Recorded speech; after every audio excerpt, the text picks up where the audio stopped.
Well, good day, everyone, and welcome to the IBC Circle of Fellows number 115. We've been doing this monthly, so we're coming up on 10 years of Circle of Fellows. And whether you're joining us live or you're watching a recording from earlier, please welcome. My name is Brad Whitworth. I am one of the IBC Fellows who's with you today. We're lucky to be joined by Alice Brink, Julie Holloway, and George McGrath, and I'll let them introduce themselves. The topic that we're talking about today is misinformation, disinformation, and a new one to me, malinformation, and how it affects both senders and receivers in the world. Let me go ahead and let you guys introduce yourselves and sort of where you are and where you're coming from. I am in California wine country on a gray Thursday as this is being recorded. But Alice, where are you coming from today? I am in Houston, and I am a communications consultant who focuses on energy and industrial clients and helping them be responsible and persuasive in their communications. Thank you. And let's go to Julie. Hi, my name is Julie Holloway. I'm coming from Kamloops, BC, which is about 4 hours north of Vancouver here in BC, Canada. The bulk of the work that I do is supporting First Nations and Indigenous organizations move through change and kind of advance self-determination and community building. And so this topic comes up quite a bit in the work I do. So I'm looking forward to the conversation. And now let's travel to the eastern side of the North American continent. And George, tell us about yourself and where you are. Hi, I'm George McGrath, IBC Fellow. I'm based here in New York City, and I do a lot of consulting work with organizations, both large and small, on preparing for crisis situations and also issues management, which is very much related to today's topic. Looking forward to kicking it around with you guys. Yeah, and welcome. If you are watching us live, do feel free to post a comment and we'll be able to bring that in. And if you're studying for one of your GCCC exams, I hope that you look at this as part of your homework and prepping for exam time. And the topic, again, is misinformation and disinformation. And then I'm just throwing in this curveball of malinformation. And let me start with some, I'll call it the textbook definitions of what we're looking at. So misinformation with the M is false, but not created or shared with the intention of causing harm. So just oops kind of thing. Mm-hmm. Disinformation, on the other hand, is deliberately created to mislead, harm, or manipulate. And then malinformation is actually based on fact, but used out of context to mislead, harm, or manipulate. So those are some you can build on those definitions, but is that a great place to start? And why are we seeing more and more of these not quite got it right things in our world today? Well, I have a thought about that. I was thinking this morning that when we first started talking about social media, one of the expectations was that social media would be sort of like a wiki. It would be self-correcting, that people would see things that were wrong and fix them. And because everybody's name was up there, people would feel responsible and behave ethically. And we did not anticipate that these social media and other things that had not yet emerged would become places where the ability to deceive completely outgrew any ability to control it. Yeah, so much of it. Oh, I'm sorry. Go ahead, George. Oh, yeah. So much of it is, I think, related to technology, but the technology is kind of reshaping the way we relate to each other as human beings. A lot of folks have no problem passing along misinformation, don't feel any need to vet it, and in fact, use it to sort of double down and create more problems and issues, whether it's for an organization or for their community. So it's a tough problem to work out. Definitely. I think when we first started to see social media come, it was a real way for communities to connect and for us to democratize voices and to make sure that everybody was able to kind of contribute. And now what it's come to is that it's also a very quick way to have information that's not correct or that's false to be spread. And because of the sophistication of the fact that we are all able to access technology, it's harder and harder to tell what's real and what's not, because what's not real can look so close to what's real because it's so easy to create information that looks authentic when it's not. And I brought up this social media concept, but the problem is much older. I think it was Mark Twain who said, a lie can travel halfway around the world while the truth is still putting its pants on. And yeah, so technology certainly has had an impact in speeding things up. I think the other thing is just the proliferation. We sort of hit on the social media side of things, but think of it on the regular media side of things as well. When I was growing up, there were like 3 television networks, and that was it across the United States. And that's where you went for information. There were newspapers, and we've turned everybody into a small broadcast studio, and we've given them the power to put out newsletters of whatever ilk without necessarily, I'll call it the discipline, the training, the licensing, or some of the other things that people used to have to go through to have that sort of a platform and that sort of a reach. So certainly on the sender side of things, there's a whole lot more competition. But I guess the question I have is, proliferation, but what lends credence to some of these? Or why do people not spot that it's misinformation or disinformation? One of the problems that we face is just the volume of information that we have too. And like that we're just able to access so much information at the same time. We are looking for clues or indicators to like help our brains be able to process information. So when we're seeing it from somebody that we trust or that we believe it's a trusted source, we're just naturally going to want to build in some kind of filter and gravitate to sources. And that can make it tricky for us to figure out like who should we be trusting and where are they getting their information from. But I think the rate and volume of information that we have access to makes it really hard for people to take the time to do that. I think so. And also if the information tends to confirm some bias you already have, you tend to feel less inclined to need to check it.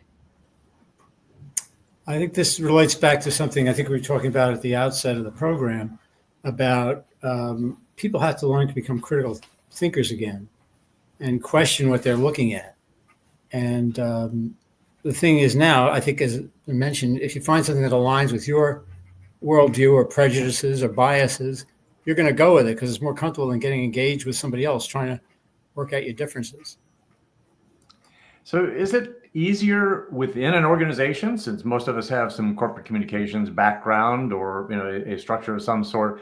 Do people trust the stuff that's coming through their system? I know one of the things is we've talked a little bit about the educating employees, and a great example you sent in was this notion of phishing. We've been able to do a pretty good job in most organizations for people to be able to spot that fake email coming in and push the button that says fish and send it off to the IT people, and they'll go, yeah. I mean, they even put on the little phishing expedition to see if they can trick us, and we're getting pretty good at that.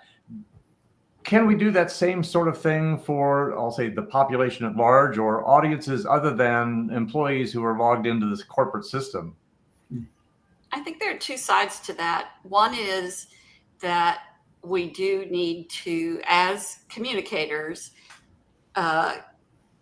help our audiences identify what's real and what's not, and teach them the things to look for. And maybe even that's part of a professional development process. And the other side of that is that as leaders and communicators at the source, we need to be the people who are trusted. And building that sense of trust is something that has to start not at the moment of the problem. I think so too. And I think building on that, you also need to be really connected with the influencers or the people that are really trustworthy in the organization, trying to find those pockets of people. And it may be a formal organization of the group, and it could be informal too, but really also listening and knowing who people within the organization, those are the people that are trusted, and leverage their influence as well and make sure that they have information. I think organizations start to run into a problem when the people that are receiving the information are too far removed from, like when they're getting it from informal channels or through informal networks. There's always a risk of like the telephone game. So the closer that we can, the centralizing of the source of truth and making sure that people have access to it directly from us, and that we're trustworthy and that they're accessing information from other trustworthy sources, that really helps make sure that people know that the sources of where they should go for the information and make sure that it's correct. Yeah, your organization's really got to position itself as the go-to source for information about your company or its brands or its business.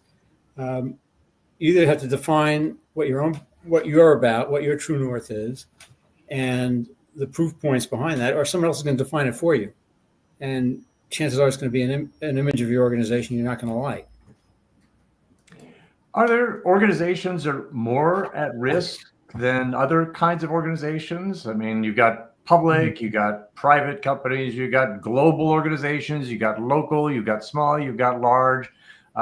Is anybody sort of getting through scot-free, or are some people more susceptible to this whole information thing going on, misinformation? I think the more technical the product or service you provide, the more at risk you are. And at the same time, the more visible you are. So if you're a highly technical, highly visible organization like, say, Microsoft, and someone says that your former CEO is implanting microchips in people, that's a subject that not everybody can wrap their heads around. And so they want to, apply some truth to that and make it align with what they already believe. And so you end up with things like, no, we're not implanting microchips. And then somebody who didn't know that rumor was out there is going, wait, why are you saying that? Mm-hmm. No, I don't beat my wife. Is that? I think that's a really great point. The work that I do within Indigenous kind of reconciliation here in Canada, there's a lot of nuance to the work that we do. And so even with when our main audiences are First Nations community members, First Nations people, we're always very careful about the information that we post online, because the context is so important, and making sure that people see it from the same perspective, because it is really easy to misinterpret if you don't have that really nuanced understanding of the topics that we're talking about. But when you say you want everybody to see it from the same perspective, people are bringing their own perspectives to it. So how do you deal with that? Yeah, I think it's broadening understanding of the topics that we're talking about so that you can understand the shades of gray. Yeah. I think some organizations are more vulnerable to misinformation or disinformation campaigns than others. I think for example, any big public company that deals with consumers a lot, or a lot of different communities, like, for example, healthcare companies, banking, media and entertainment, pharmaceuticals, consumer goods, airlines, any of those situations are ones we can see the consumer can get upset with you and start campaigning against you in online media. So those kind of businesses are vulnerable, but so are small companies in your hometown business. Think of your local restaurant, maybe, that somebody doesn't care for, not because they don't serve good food, but because they've got some kind of personal beef, and they start putting notes in the press about that you have an unhealthy food preparation techniques. Those kinds of things have happened too. So any organization deals with the public a lot is, I think, a little bit more predisposed to have to deal with this. Yeah, personal beef about bad beef. Why aren't they buying our beef? That's the question. And those small businesses don't have communications people on staff, so they don't have that kind of expertise that some of these larger organizations have when you're dealing with this kind of misinformation. I think it does affect all organizations, but I can see the brunt of it really on those smaller organizations, the small personal owned businesses that don't have anybody to really get advice from on how to handle the issue.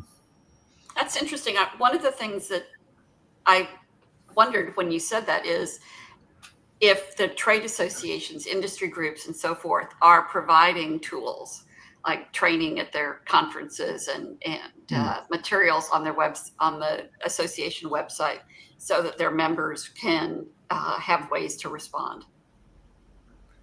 Well, it does bring up an interesting question: is where do you go to find out what the truth might be? There are these websites that at one point you'd go in and sort of verify whether or not it was wild rumor, or how many people reported on it. And I think with the speed and the volume of information that we're facing on a day-to-day basis, whether your email piles up this high and then you're expected to go over here and empty that folder with all that sort of stuff, you don't have the time to go in and spend that time looking it up somewhere. But how do we get people to at least get the radar up and go, I wonder if I should do a little bit more homework, or and where do you go to do the homework? I think that one of the things we need to be telling our audiences as communicators is, if you don't have time to check it, you don't have time to share it. I mean, if you get a piece of information, you're not sure it's okay, you might be able to just go on with your life. But if you're going to share it, you need to check it. Yeah, I think that's a great tip. And watch that AI generated research too. Now, let's explore that a little bit, because is AI contributing to some of this misinformation, disinformation, malinformation world? We've sort of had the explanation that some of this stuff can look very real but isn't.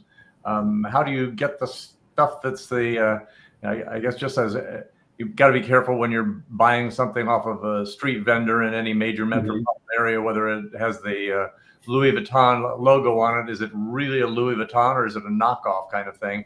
How do we teach people the same thing, and do people care? Wow, two sides of the question. Do people care? That might be the You wouldn't think so by the way they behave. But in terms of differentiating the facts from fiction, it's, I think, incumbent on our organizations to do that. We have to take up that role of being the expert resource, and you can back that up then with support or citations from other respected resources. For example, if you're a public company that's got investors and you're getting attacked on disinformation, you can explain what's going on at the company, but you can also pull in like an analyst, for example, who follows the industry and follows the business and can speak to how the fact that support your facts. Or you can bring in another subject matter expert who could do that. So I think it's a combination of an organization standing up for itself, which you have to do in these situations, but also bringing in other people who would be seen as credible third-party allies who could also comment. I love the idea of allies. I mean, it goes back to the whole Aristotle's rhetoric, the ethos, the credibility of the source, and having someone besides the self-interested company to comment is a great idea. And maybe part of it is making sure that you have those allies sort of in your back pocket, as in not that you have compromised them in some way, but that you know who they are and who to reach out to. Yeah, there's another great Mark Twain quote, which is, when you need a friend, it's too late to make one. So you definitely we definitely all need to be building those stakeholder relationships as you go through. It's just good practice in general, but it's especially important in this age where you need to mobilize people to speak up on your behalf.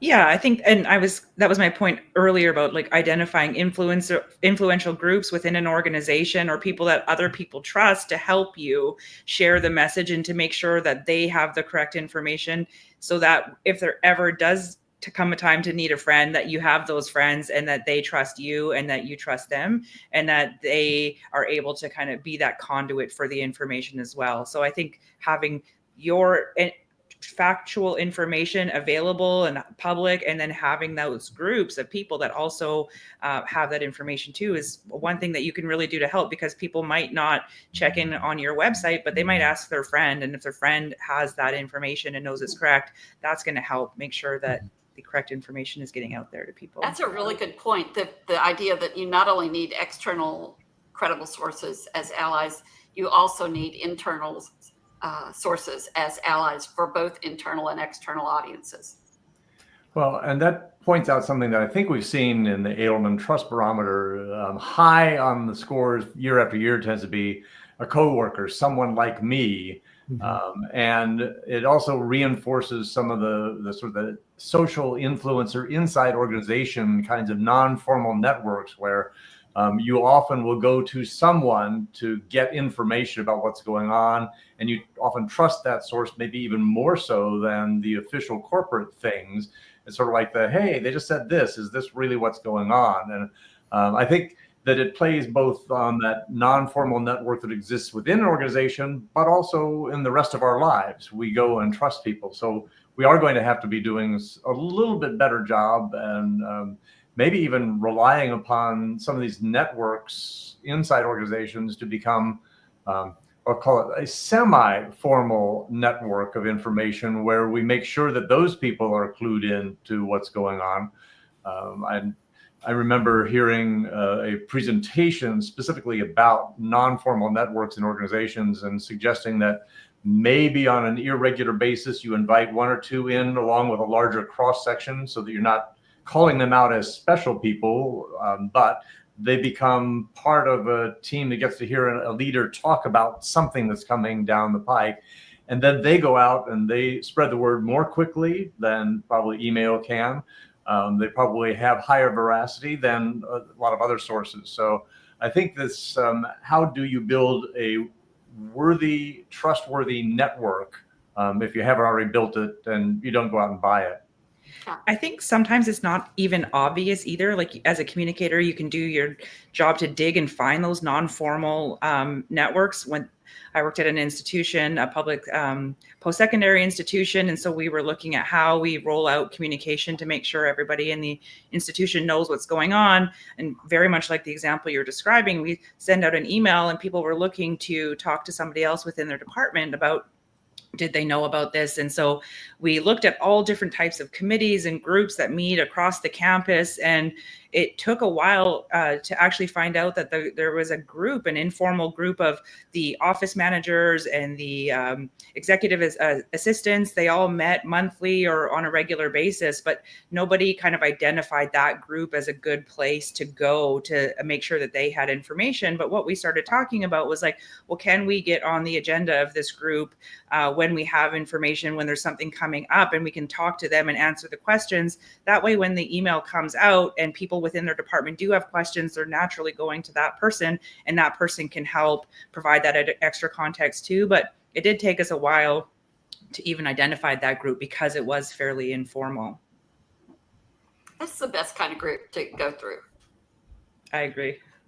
Our friend Brian Kilgore weighs in back to the notion of finding those allies out there. It says associations are responsible for correcting and clarifying, because it's harder to hurt a larger organization than it is to go after individual members. That's an interesting thought. You know, Safety in numbers. I have worked with the energy industry for a long time, and up till about 20 years ago, any response on any energy issue, every company said, talk to the American Petroleum Institute. And this was in the US, of course. But at some point, there was sort of a division between organizations that really wanted to keep their information locked up and organizations that wanted to develop more open relationships with the media and with the consumers and so forth. and legislators, and they started speaking on their own.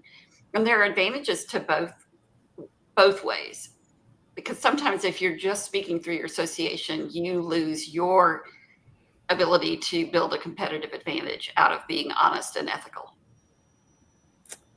Yeah, in my experience, a lot of my corporate clients would speak for themselves, and if it was an issue that they felt they were concerned about, but not that concerned that they want to get a target put on their back, you handed it to the association, let them run with it. So I don't know if we have the luxury of being able to do that as much these days, because some of these misinformation attacks are aimed at specific organizations within industries.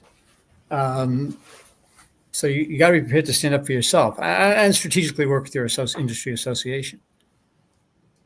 That's a good point. I guess the other question that comes, I'm sort of hearing also is, is there a good offense to take, an offensive position, not mean offensive, but as opposed to defensive? Do we have to wait for the attacks to come? Do we have to wait for the misinformation to get out there before we do the getting the truth out? Or will people pay attention before it becomes sort of the, did you know that, gasp, gasp kind of thing? Well, I'm a firm advocate for honest, authentic, and open communication from the get-go. And I think that the more a company is known for that, the more they build the sort of inner resilience to withstand an attack, because you already have people who say, no, I trust these guys. Yeah, and I think you can also look out for where the issues and trends affecting your industry and your organization, and anticipate where attacks are going to come from. There's not too much of this stuff should be a surprise.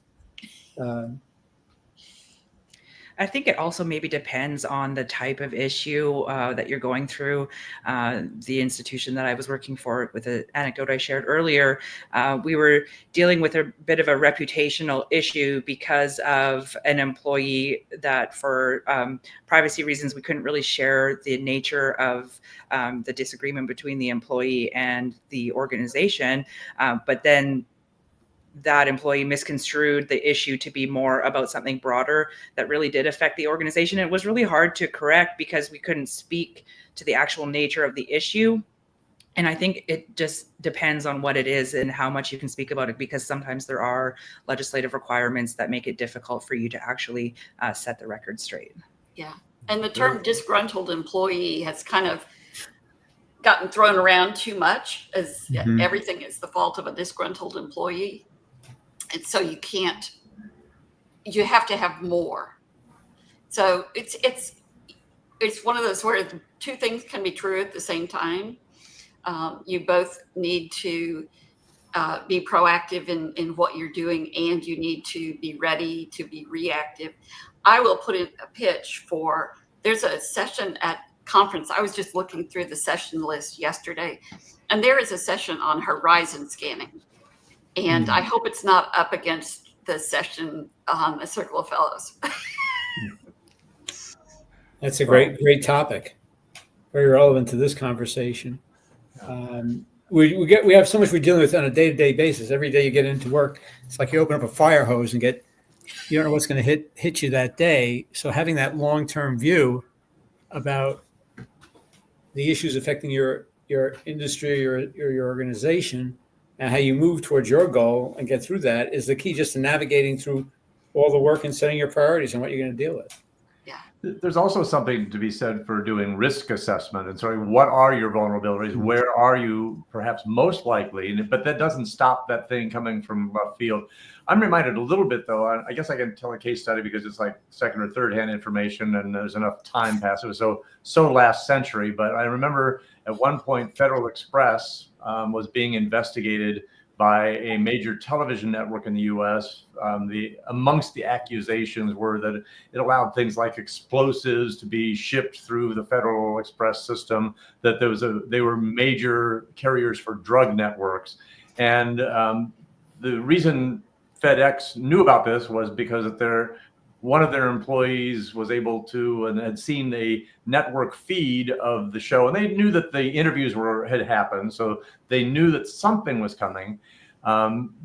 Without knowing the specifics, Fred Smith, their CEO, went down to the TV network, fired the thing up, and got all the employees and just sort of said, hey, coming up on Sunday night, there's going to be this show, and they're going to be focused on FedEx, and they're going to say that we allow explosives, and they're going to show you pictures of school buses right next to a FedEx truck. They're going to talk about drugs.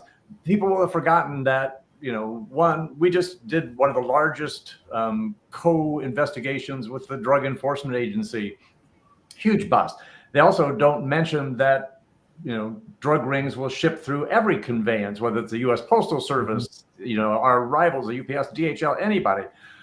So watch the show, and you may on Monday morning be hit by your customers with questions about, hey, I saw that. We want you to be armed with the facts. And so, here's the facts about all of this sort of fun stuff. I sort of took that preemptive, we're talking about offense. It was in reaction to, but at the same time, it was taking the offense. And they also said, and if you watch the show and you don't like it, tell you what, write a letter. Here's the name of the producer of that television show and the network. Put them in the system, and we'll deliver those free of charge FedEx to that producer. And I understand it was thousands of letters that were delivered from thousands of FedEx employees to address that. So maybe that attacking the individual, you can find a way to rally the troops and mount a little bit more of a powerful campaign where people that next time might go, maybe we shouldn't do that. Mm-hmm. And that speaks, I think, to the critical thinking that we were talking about earlier, like having a preemptive meeting and kind of talking about the other aspects that maybe were missed from the reporting, or the things that you should be thinking about before you just react. Yeah.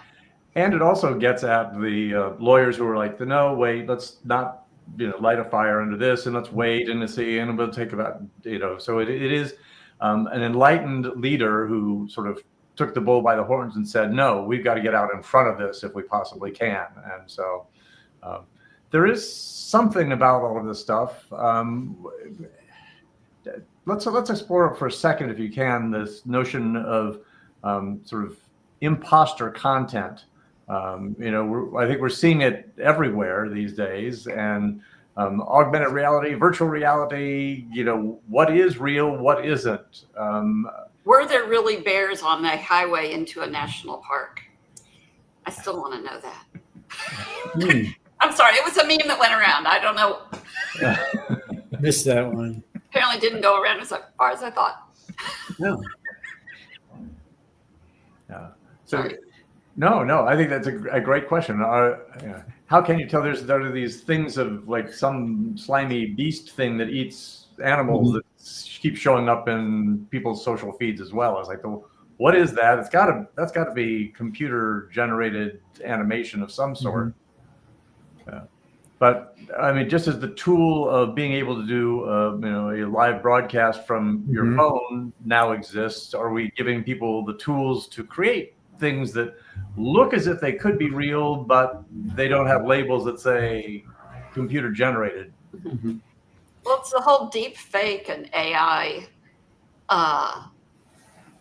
again, ethical challenge. And one piece of it that helps to fight that is to understand what is the motivation or gain that the source of that misinformation or that deep fake is trying to achieve.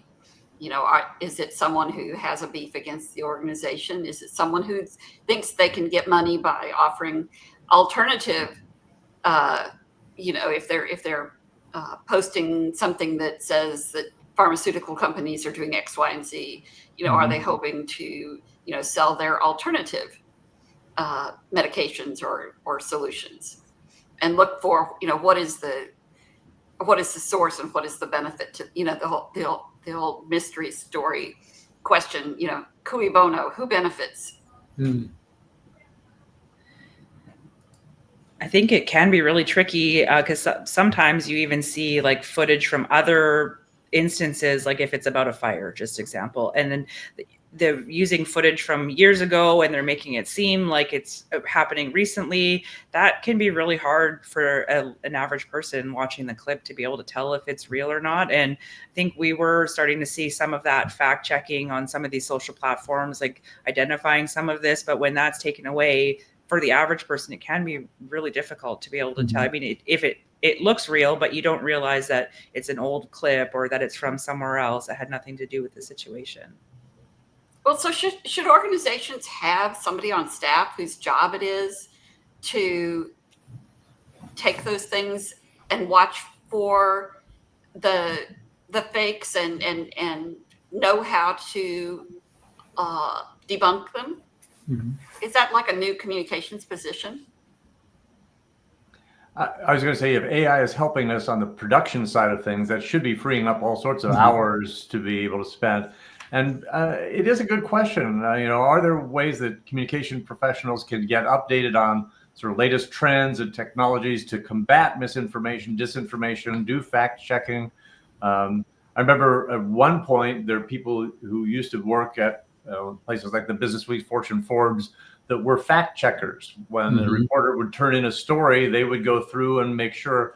And I think one is people sort of like the I don't know, the mantra, I think, in many newsrooms around the world is, don't worry about getting it right. Let's get it first, because we can always fix it later on. And so it was that, speed to get eyeballs to look at things that sort of let people get by with less than perfect. And then there were no fact checkers that were hired to do some jobs. So maybe there is a role for us to be able to, with AI, use some tools that can go out and pull things in and sift the ones that are known to be true and separate those from the ones that are definitely not.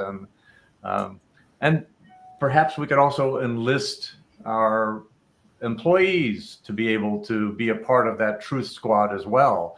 If if you see something that looks fake as an email coming to you, but also if you see something in the world about us, we want your help in being able to guide us and let us check into it.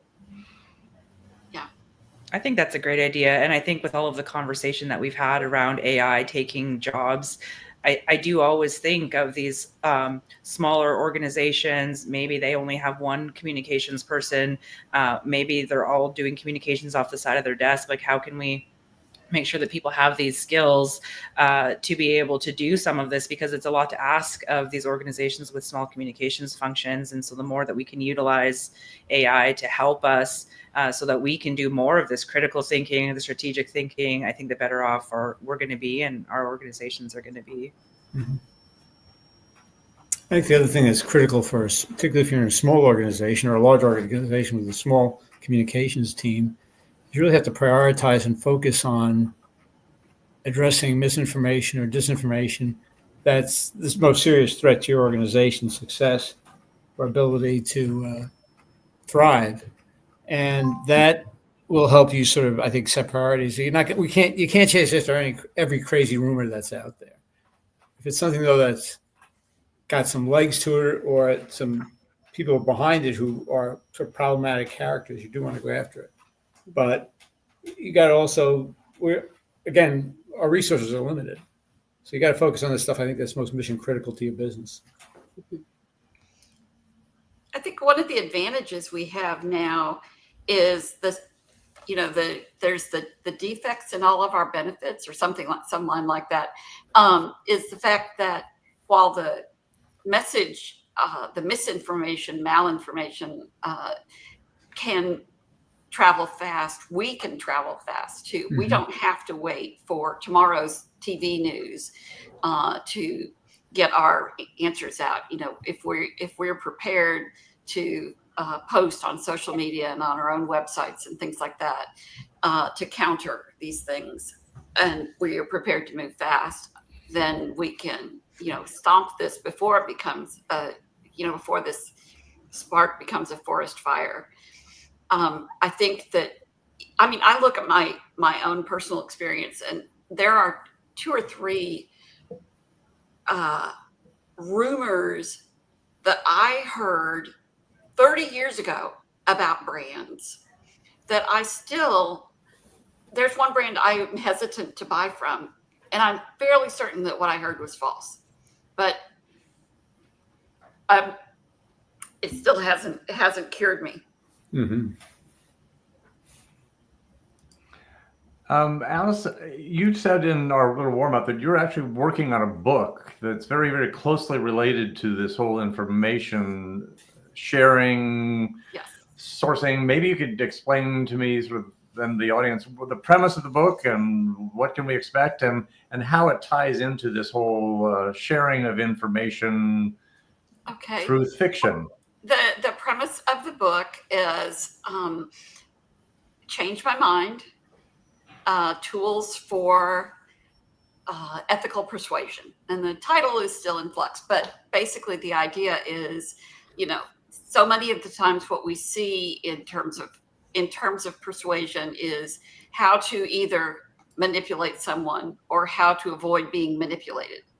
And so this is about how to persuade without manipulation. And one of the things that I brought up early in the book, because I think it needs to be addressed, is how hard it can be to persuade some people in some situations. And it's one of the examples I found is about how to pull somebody who's been really indoctrinated into a cult, and how to talk to them and bring them back out. And a lot of it is about it's a one-on-one communication as opposed to what we're doing, which is mass communication. But it's about saying, I accept this truth that you are building on.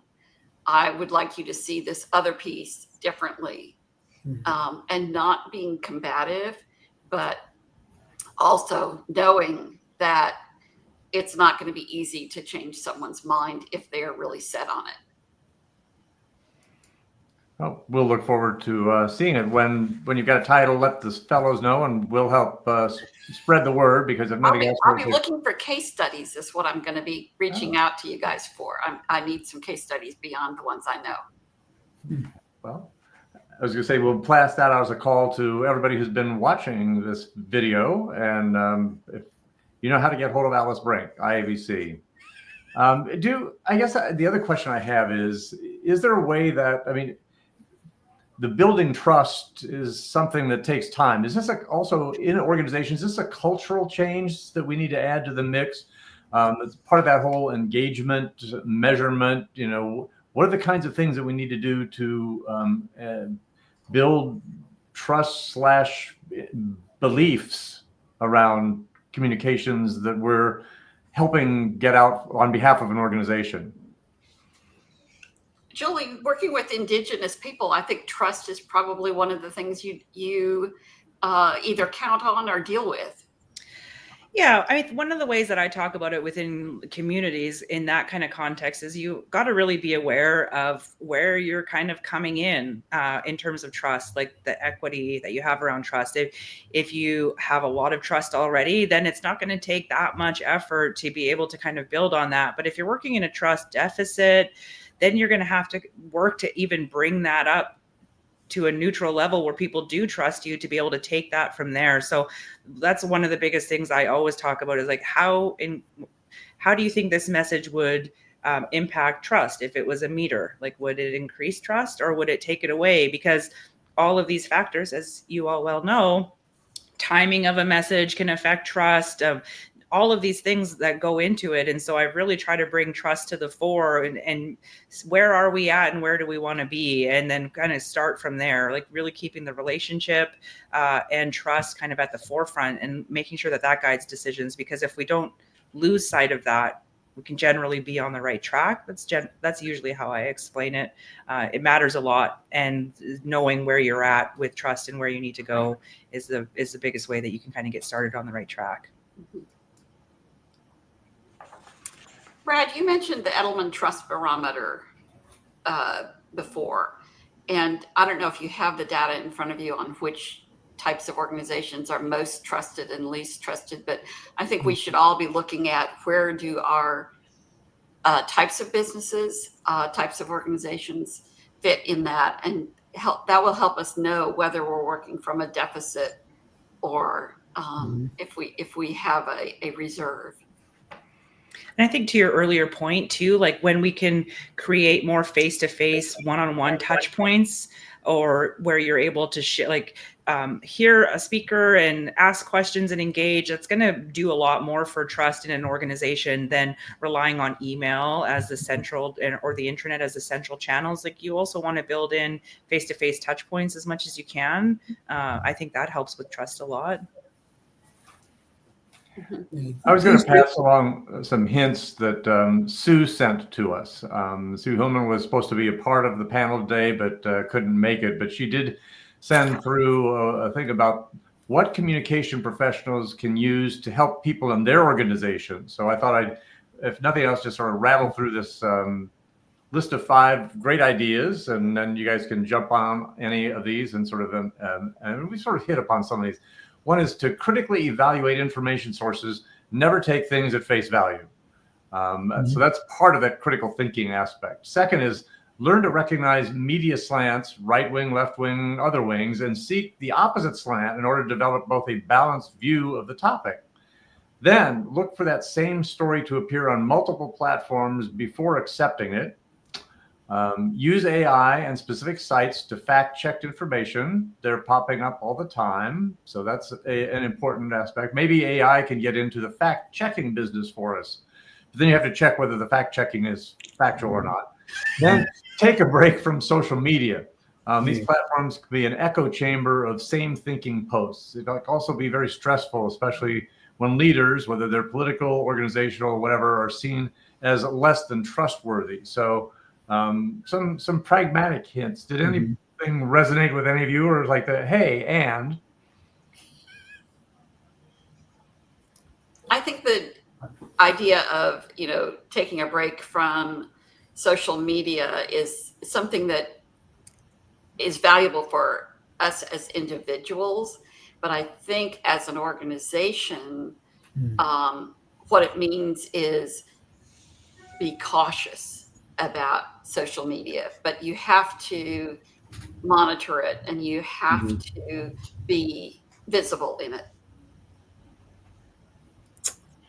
Yeah, I agree. You need to really track the people who are the key influencers in your industry or on issues that relate to what your business does, and track what they've got out there for better or worse.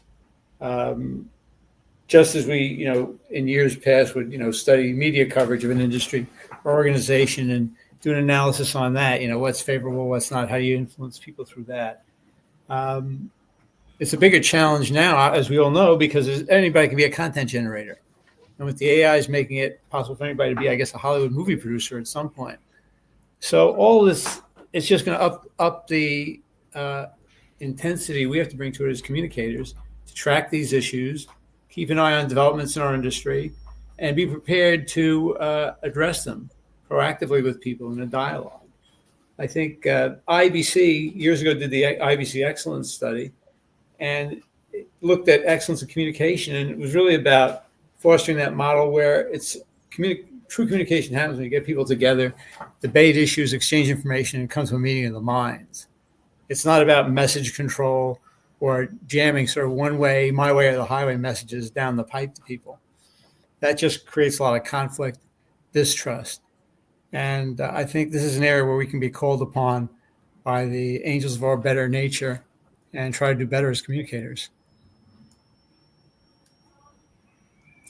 There are always going to be people that you have some level of trust in who are going to turn out to be bad actors.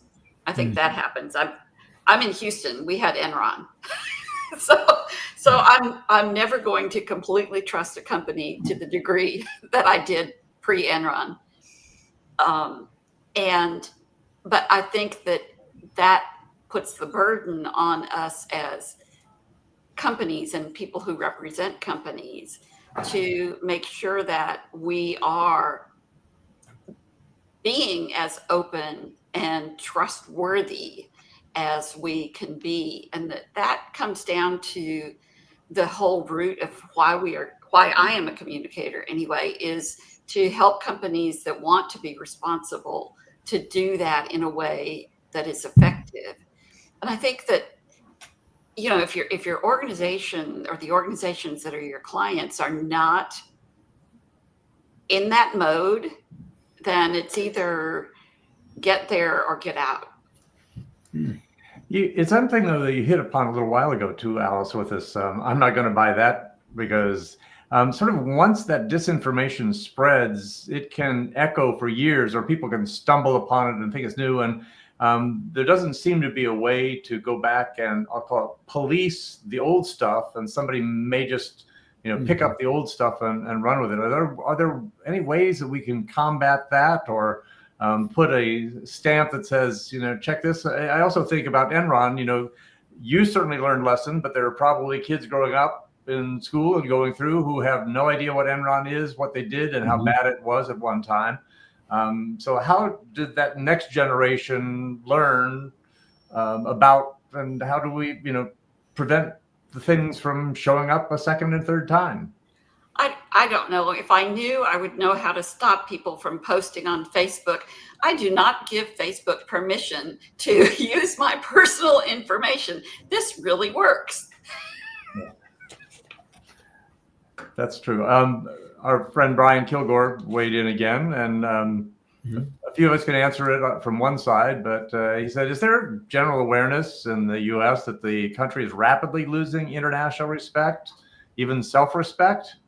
What? Yeah. Comes as a shock, doesn't it? I'm shocked. I'm just shocked. Yeah. I guess my quick response is there are many people who are aware, because they read things that let us know that that's happening around the world and what's happening. But there are also just as large a population, perhaps, that's being reinforced with this is strengthening the U.S. position around the world, everything that's going on. So you've probably got people relying upon different sources of information, drawing very, very radically different conclusions about what's going on in this part of the world. Yeah. I mean, in the U.S., we are dealing with a lot of misinformation and disinformation and malinformation. Let's not forget our third partner there. But I think we chose in this discussion really not to focus on political things, because this is one country, and IABC is international, and Julie is here from outside the U.S. I actually just traveled down to the States for a trip, and misinformation, disinformation, the conversations that I've had up here were, people thinking about canceling their plans. Nobody's sure what they're kind of going into. My family and I had a great experience. We went down, people were super friendly. It's hard to know when you're kind of divided by this national border what to expect when you get on the other side. But I came back and had correct information that the people that I encountered on our way to Portland and back, we went to watch the Raptors when they came through to play the Trailblazers. It was a great experience. We felt super welcome. It felt super safe. And so that was the story that I brought back. We were unsure. We did it and we came back. And so again, we were talking about like organizations and the people. And so I mean, what the country is going through, you can still trust people, and the whole, and every single person can like make up the reputation, and the experience was overwhelmingly positive. Well, that's good. I will say I am glad that the IABC conference this year is in Canada, so that concern of politics and whether to spend money in the U.S. right now doesn't become part of that equation. And I'll go back to the hint that Sue sent us, and sort of a personal experience from back in the day when I was working for Hewlett Packard Company and had as my beat most of Asia Pacific and Latin America. And I thought part of my job was not to read the Business Week, Fortune, Forbes, New York Times, Washington Post stuff that all of my US focused colleagues were reading, but to read the English language edition of the Nikkei, or to read the South China Morning Post and find out what the rest of the world, the parts of the world that I was covering, were saying, or the Fin Review in Australia. So I think it's incumbent upon us to do sort of what she said was, keep scanning broad and wide with eyes wide open and look at all sorts of sources and, try to avoid, say, taking sides, but see if you can find the common themes and the ones that resonate and seem to be focused on facts that can be backed up by reality. So those are the best facts. Yeah, well, it's better than that alternate set of facts that some people insist exist in another universe. Yeah, I think it's the one thing that I mentioned get hung up with these days. This whole idea of everybody's got to control your message, and if you just jam that message out and stick on it, you're winning in communications. And I think that kind of attitude, you're missing the fact that your credibility is just shot. And the more you stay on that course, the harder it is going to be to get off that point when you really get in trouble. If I just scream it loud enough and often enough, people eventually will come around to see it. Yeah. Well, it works for some people, I guess, in the short term. Well, as we sort of come to the top of the hour, I want to see if there are any sort of last thoughts that you would like to be able to share about this whole topic and what it is that people should, how do you tune your radar to some of this stuff? And, is there a way to take some of these concepts and apply them both to your personal life and the work life? Mm-hmm. A challenge. Yeah. Avoid doom scrolling, I guess. You get jammed into it. You get hooked on that. We all get hooked on that stuff, and you just got to say, "This is bad for me," and I can do it. I have to say that I actually said this morning to somebody that the person at Facebook that invented infinite scroll should be shot. But then I said, "Don't tell anybody, or somebody will really do that."